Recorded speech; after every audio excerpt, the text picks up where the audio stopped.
Okay, if you hear any weird noises in this podcast, like scratching coming from the wall right next to this microphone or in the ceiling above the microphone, that's my red squirrel. I've got a freaking red squirrel in the wall. Or actually, I don't know how he got in. I've looked. He's not there now. Actually, I think he might be out foraging for nuts or whatever they do during the daytime.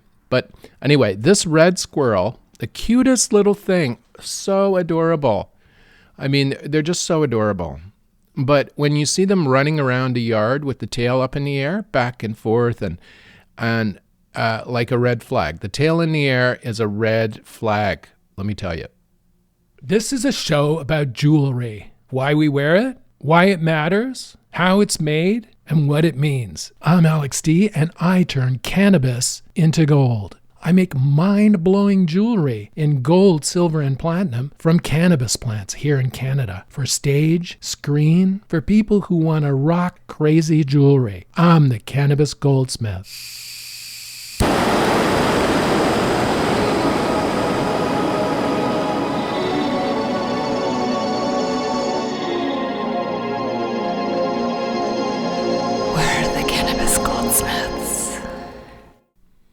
So, I have this history with rodents. Now, where maybe they're not all rodents. They're like furry animals, let's just say. Wild furry critters. I have a history with them. When I was a young man in the 90s living in a warehouse space in downtown Toronto, publishing Tribe magazine in a single room studio with 10,000 records and a 486 computer, putting out a national magazine. There were mice all over this space, and I used to live in that space too. So there was like a divider, and behind the divider is where my little living space was. And this building was right downtown at Queen and Church, basically, in the pawn shop district, on the top floor of one of these pawn shops. And that whole block is just infested with mice, right? It's been mouse infested since the 1800s, probably, when the buildings were built. So I moved into this little space on the third floor in an emergency. It was an emergency because I had to get out of a previous space because the ceiling had caved in. In the winter, snow was in the kitchen. The landlord wouldn't do anything at the time for me because he wanted me out of there so he could renovate, turn it into a luxury loft condo and rent it for like 500 times more than I was paying. So anyway, the ceiling in the kitchen fell in the wintertime, and I remember standing there looking at this pile of roof tiles and shit on the floor, the kitchen floor, at the hole, looking up as the snow was coming down through the hole in the ceiling. I'm thinking, this is not good. And the landlord is such a dick. He'll never fix this. So, and it was a commercial space. If it was a residential space, I could have like held back the rent, or I could have gone to the city maybe and complained about it or whatever. But because it was a commercial space, I had at the time in Toronto, no recourse. I basically had signed a lease. So I had to fix it or whatever myself, basically, until they reimbursed me or something. I don't know how it worked. Anyway, as I stood there looking at this pile of fucking snow forming in the kitchen floor, I thought, I got to get out of here. But that place, I think it was the only place that didn't have rodents, but the kitchen ceiling fell in. So anyway, this is not hot rodent fall either. Or what was it we had this summer? Hot rodent guy summer? Oh, fuck.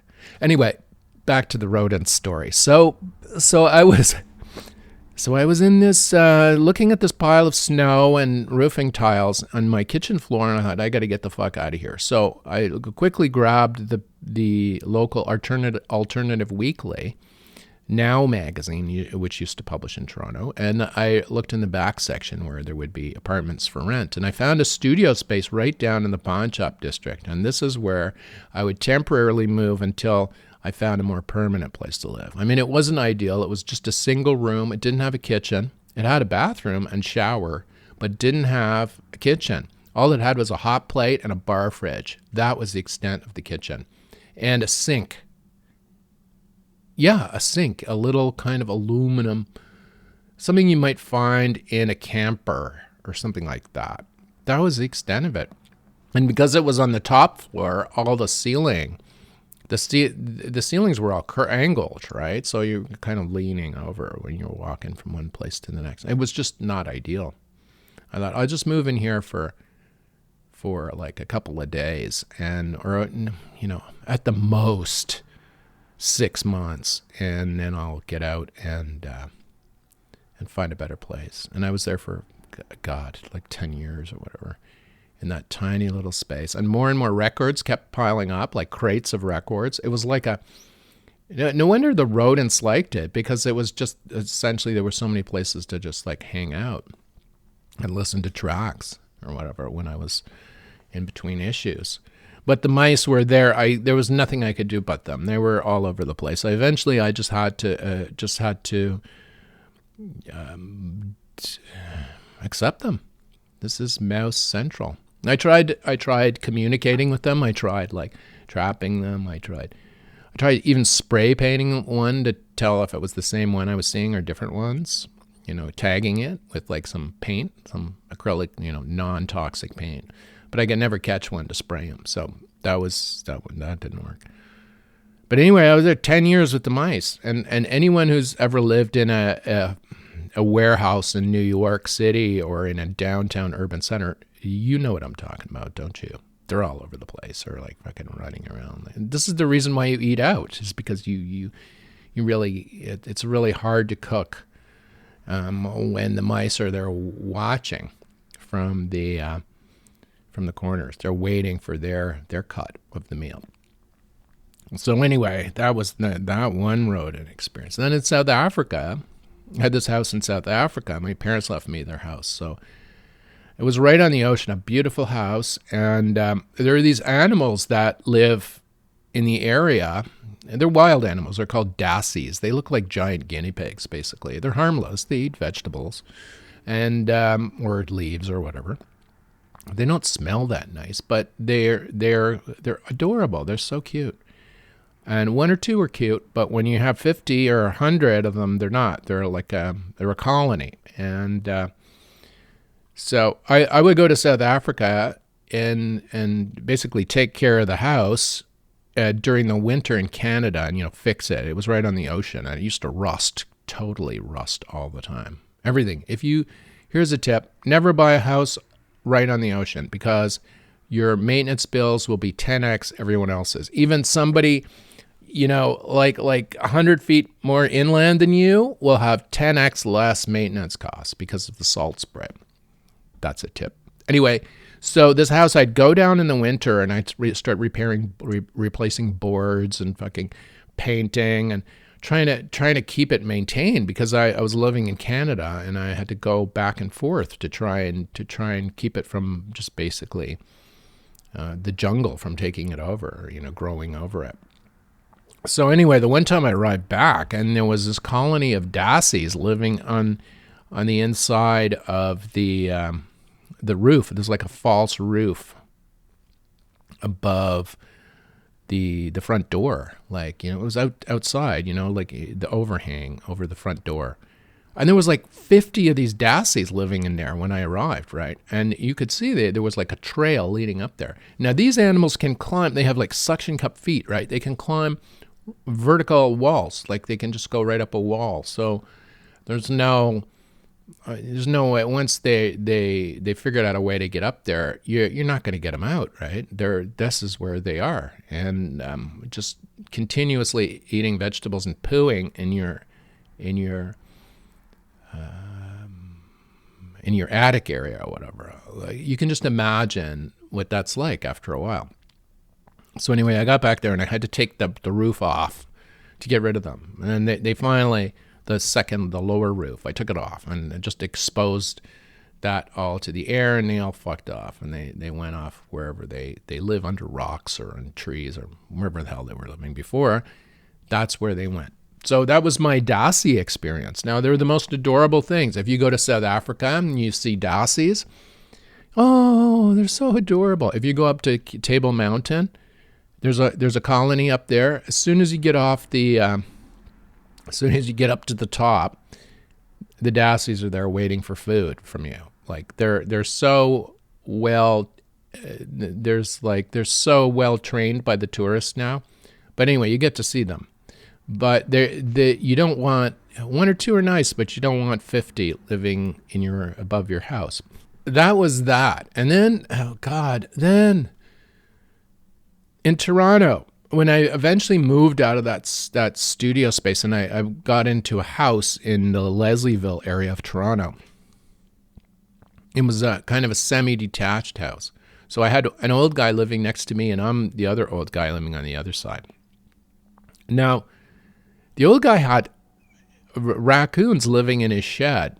I remember we were trimming in the back, or sitting in the back one fall, myself and my friend Brianne and I think Vera was there too. And we were trimming, and we were sitting in the back talking, and then all of a sudden there was this like clunk noise, and like half a dozen raccoons fell out of the shed. My neighbor's shed. He didn't have a door on it. He had like a straw mat that he had hooked onto the front of the doorway. I mean, that's definitely not going to keep raccoons out, but it'll make it just give them enough privacy so they can make more raccoons in there and then come out, right? So anyway, we were sitting there trimming and this clunk noise, and we looked over and there were all these raccoons that had just fallen out of the shed onto the backyard they just fell right through the rotting wicker mat that was the door into a pile. And they were sleeping, obviously, and that woke them up, so they just fucked off. But there were raccoons all over the area, and Toronto is known for raccoons. It's the spirit animal of the city. But again, you don't want them living in your fascia, which is what happened in this case. The raccoons discovered a hole in my neighbor's fascia, and because the two houses are connected, the roofs are connected, they came over to my side because obviously the music was much better. He was Macedonian and playing crazy Macedonian music, and obviously they fucking hated that. So they came through the fascia up into the attic right above my bedroom, and this is where they set up shop. So you'd be lying in bed, you'd be trying to get to sleep, and all of a sudden,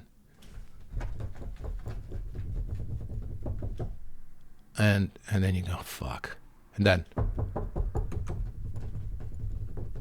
you'd get a broom handle and fucking crank it up into the ceiling to try and move them along. But no, they don't. These are Toronto raccoons. Like, these are like gangsters. They're gangsters. They don't give a fuck. You know, if you meet one on the sidewalk coming towards you, it'll expect you get onto the road, not it, right? It will demand full sidewalk and then force you to go out into traffic to walk around it. Anyway. So you're lying there looking up at the ceiling, hearing all this. You know what they're doing up there. They're not scratching. You know, they're making more raccoons up there. They're humping. They're humping away in your attic as you're trying to get to sleep. Now, granted, it's funny for a few minutes, but that's about it, right? So anyway, I had to convince my neighbor, my elderly neighbor, who was obviously on a fixed income and really quite financially limited. So to get these raccoons out of the whole building now was like a $700 job, right? And I said, look, I'll split the cost with you, but there's nothing I can do since they're coming in through your side, right? I can't do anything. So here, let's split the cost and we'll get these fuckers out of there. So anyway, he split the cost with me.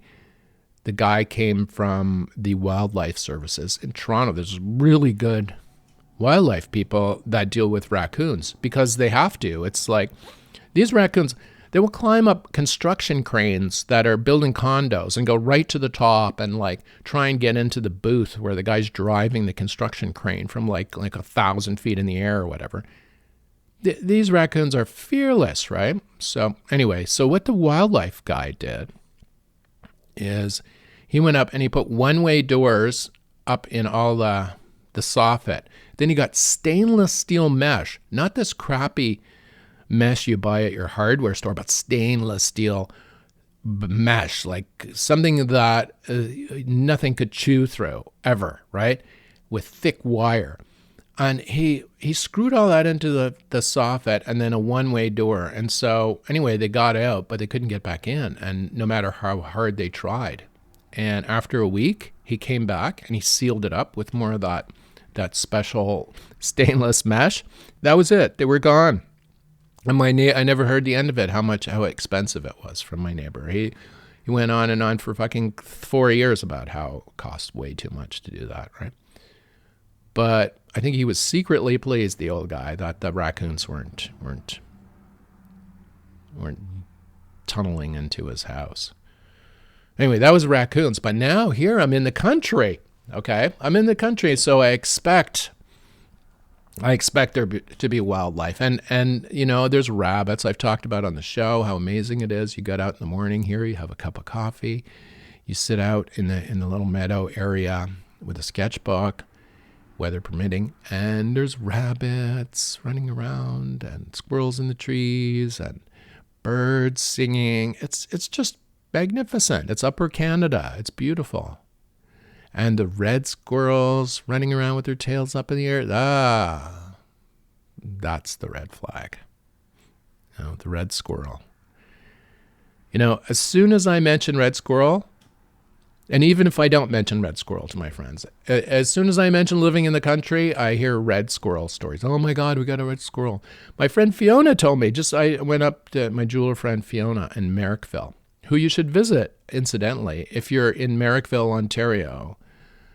Fiona McIntyre has a nice jewelry shop there, and she's really good at what she does, and she's incredibly nice. And Merrickville's a beautiful town, just south of Ottawa. So if you're driving around in the beautiful fall in southeastern Ontario, south central Ontario, eastern Ontario, southeast central Ontario, drop up and see Fiona McIntyre's shop. It's really beautiful. She's friendly too.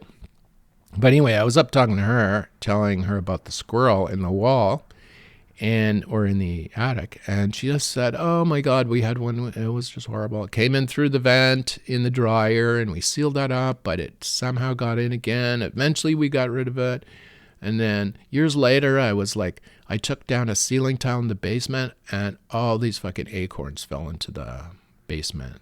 Like, they filled the whole basement with acorns, basically. This fucker had been storing his life savings above their basement. But this is not the only story I've heard like this, right? These squirrels are determined. They're these red squirrels. I don't know if the red squirrels in Europe are doing it, but the ones here are determined. They're determined to save nuts, and they will do it no matter what. So I'm here. Oh God, this year I've had bees. I've fucking had carpenter ants, and now a red squirrel in the wall who's about to start scratching any moment now. So what am I going to do about it? Well, I walked around the perimeter of the house here. I checked for obvious entry points, and I can't see any. But I sealed. Am I hearing them? No, that's my keyboard. So I sealed the entry points, and then I got up on a ladder and as high as I could go, basically, and just look around and see if I could see anything. No, I couldn't see anything. So he must be entering in a point on the roof that's too high for me to see or whatever. So I couldn't find anything there. Then I did some Googling and chat GPTing, and it said, okay, I don't want to glue trap the fucker or something that violent. What can I do to get rid of them? And they suggested a few things. They suggested peppermint oil. So I ordered 100 milliliters of pure peppermint oil off Amazon, $20, and put it in a pump sprayer, which I already had, that I used for spraying apple trees with soap and stuff to try and get the insects off. But anyway, I put in a whole bunch of this peppermint spray, pure 100% distilled peppermint oil in this pump sprayer, like a good glug of it, and then filled it up with water and then pumped it up and just perimeter sprayed the house with peppermint oil and water mix, so that it would go further. And anyway, I could smell it all over the yard, and that is supposed to confuse them or whatever. I just hope it doesn't make them think it's, Christmas is coming or whatever. But anyway, I sprayed all this peppermint oil over so the place smells great.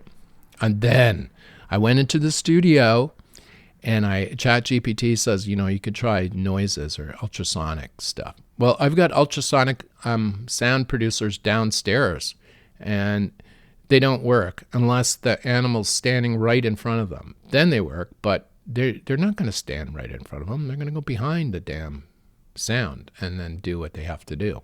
So they have limited efficacy, the ultrasonic noise producers. Also, the animals get used to it.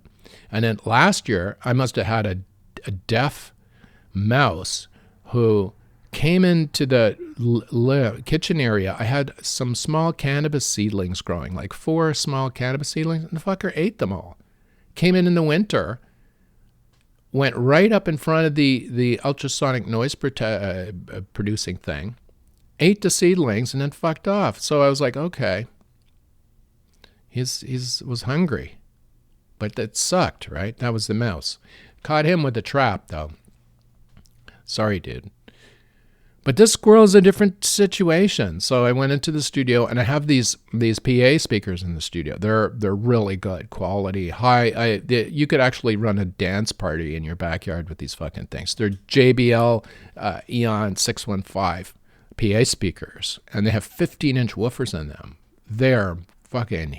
They produce sound and bass too, and high end, which I think the red squirrels are. They communicate in these really high frequencies, so maybe it would get some of that too. So I put the thing on a 2-wheel cart, rolled it over to the house, lugged it upstairs, put it in a closet underneath where the attic entryway is, in the where the wall is, where I can hear this red squirrel in there storing his freaking nuts.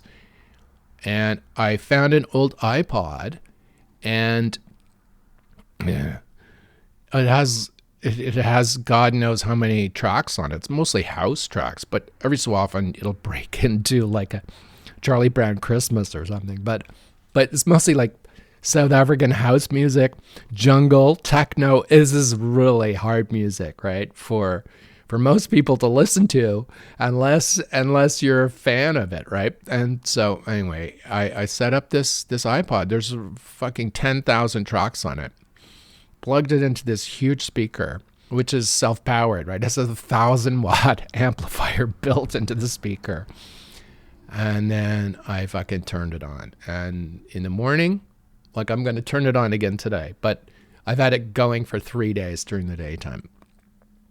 And the whole house shakes, right? But the house is well insulated, so the neighbors can't hear. But inside, this whole house is frickin' shaking from this one 15-inch JBL subwoofer pumping out jungle. Like, it's just crazy. Anyway, the squirrel hasn't been here in a few days because the sound is just... yeah. But again, if a deaf squirrel comes along, I'm fucked, right? He'll think, oh, there's like a vibrating massage area here too, while I store my nuts.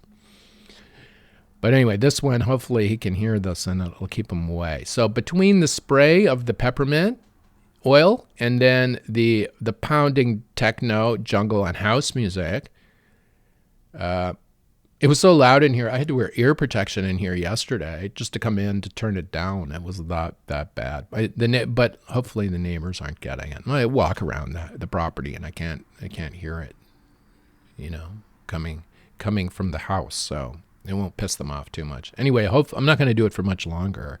I'm going to give it another few days to hopefully train this red squirrel not to be interested in this storage facility here in my house. So anyway, that's the plan. And if that fails, I'm going to call the pest control people. Now, you're thinking, why don't I do that first? Well, it's an adventure. And besides, I got a whole podcast out of my pest control strategy, didn't I? Huh? So anyway, as soon as this podcast is over and edited and loaded up to Spotify, I'm going to crank the tunes up again and then go back into the workshop. It's Croptober, and Croptober is the time when people who grow cannabis legally and illegally, but legally in this case here, harvest. It's time to take the plants down. And those of you who have never done it, this is the part. Chopping is hard, but trimming is a nightmare. If you've never grown weed before, you have no idea how hard trimming is, and you'll learn. Believe me, it's really hard to do, especially if you grow a plant thinking it'll only be 2 feet tall and it grows into a 12-foot tall monster, and you have to deal with all these buds and things and flowers, and it becomes quite complex and it becomes a lot of work.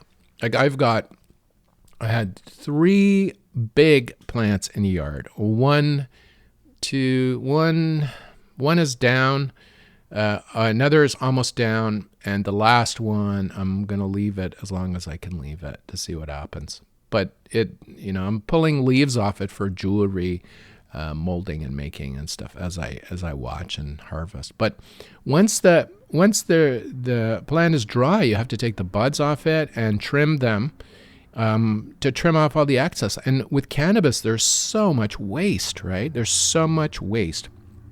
So much gets thrown away, and then a lot of it gets, reused in the processing. For example, the trim, when you're cutting parts of the bud off with scissors, manually, or with a machine, all that trim, you can make stuff out of that. You can make edibles out of it, or you can cook with it, or you can make. I put in my oatmeal in the morning, a quarter spoon or a teaspoon in my oatmeal, and I have that for my arthritis in the morning. So it's like it has other uses, but when you're dealing with 12-foot tall plants, it's it's like, how do I deal with all this shit? It's just so difficult. You need people to help you do it, or you need tools to help you do it. And I recently just purchased a drum trimmer. It's something with a hand crank. You crank it by hand. It's a drum, and it has a rotating blade in it and a kind of a screen.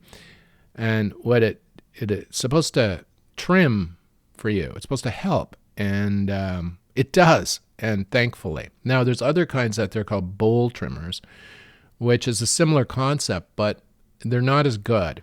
So this is what I've learned from my research. But anyway, I've been using this drum trimmer, and it's helping a little bit. It's like having friends over to help trim, basically. So that's what I'm doing. So what do you do when your grandma or your grandpa, you discover, you visit them and they're growing weed in the backyard? Hey, what do you do? Well, whether they're growing it for their arthritis, it has to be legal first. If it's legal for them to grow in the state that they're in, or in Canada here, the country that I'm in, I can grow legally. And in some states now, in the States, people can grow. So what do you do if your grandma has plants in the backyard? What do you do then? Well, you get her a trimmer. That's what you do, because if they're any bigger than knee high,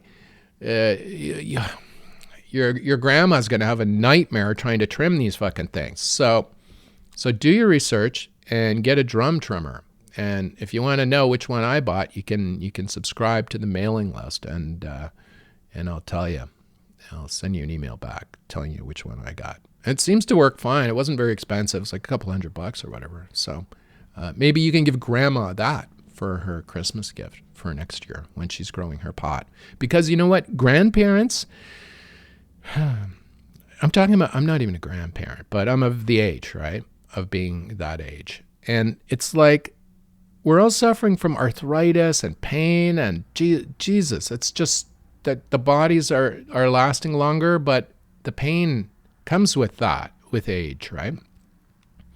So cannabis is helping a lot of us deal with that. And if your granddad or grandma grows prize-winning frickin' tomatoes like my dad did, like he could grow eggplants, like people still talk about his eggplants, like the garden clubs there talk about how amazing his vegetables were.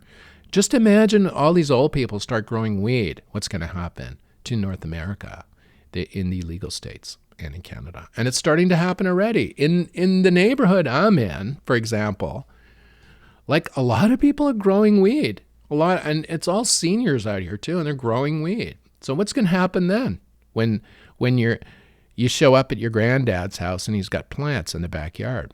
Think about that. Get ready for it because it's coming. It's coming. But I think what will happen as a net result of all this, elderly growing, is that the quality of cannabis is going to improve over time. Better strains will be developed. Backyard strains that will never get commercial, will never see the commercial light of day, just like old granddad's tomatoes. They're not going to be available at the supermarket, but, people will be getting them. The people who know the granddad will be getting a tomato for their sandwiches or whatever every so often. So I think what's going to happen is that the old folks are going to kick up cannabis a few notches. Because remember, the commercial people, they tend to stick with like one variety. Like there's one guy I watch on social media. He grows a strain. He doesn't grow any other kinds. He just one particular kind he grows. That's all he grows. He does it, just keeps cycling the same plant over and over and over. That's fucking boring. Grandma and grandpa can produce, different types of tomatoes and for different purposes, like some for sauce, some for sandwiches, or burgers. So we're going to see the same thing, I think, with cannabis. That's my prediction. So if grandma's, you see grandma's growing seedlings for next year or whatever, when you go visit her, get her a drum trimmer. Get her a book on cannabis growing. There's some really good ones out there. Get her really thick. The Cannabis Grow Bible is one I think I have here. It's very good. It'll give her all the information she needs to grow her plants, if she can grow legally where she lives. So that's it. That's it. This week's show. Nothing about jewelry this week. I'm still building a camera platform so that I can rotate my camera around jewelry pieces. I'm almost done that. And once I lock cameras into it and then put a piece in the middle, we'll be back on Instagram putting photos and stuff up there. But I'm looking at Instagram not as a need, but something I'll drop photos up there. Just for my own needs, not for the needs of Mark Zuckerberg. Anyway, that's it for me. Cannabis Goldsmith. I've got more trimming to do. I'm going to go back out into the workshop and just trim today, I guess. And then it'll be so loud in here once the speaker starts cranking anti-red squirrel tracks. I'm going to try and stay away from the house most of the day. The Cannabis Goldsmith is produced by Tribe Communications, Inc. in the Thousand Islands area of Ontario, Canada. You can see what we do at tribe.ca. Send us an email, alexd@cannabisgoldsmith.com. Thanks for listening, and we'll see you next week on the Cannabis Goldsmith.